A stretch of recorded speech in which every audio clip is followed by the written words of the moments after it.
நடிகரும் அதிமுகவின் நட்சத்திர பேச்சாளருமான அருள்மணி காலமானார்.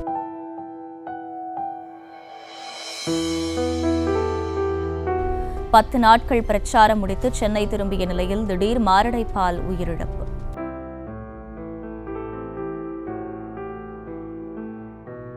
நடிகரும் அதிமுக நட்சத்திர பேச்சாளருமான அருள்மணி காலமானார்.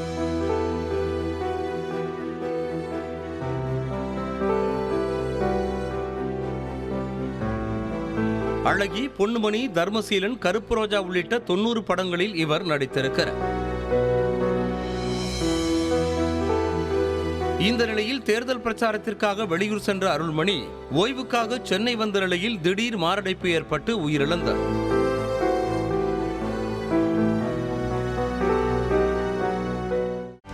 செய்திகளை உடனுக்குடனும் துல்லியமாகவும் தெரிந்து கொள்ள சப்ஸ்கிரைப் பண்ணுங்க.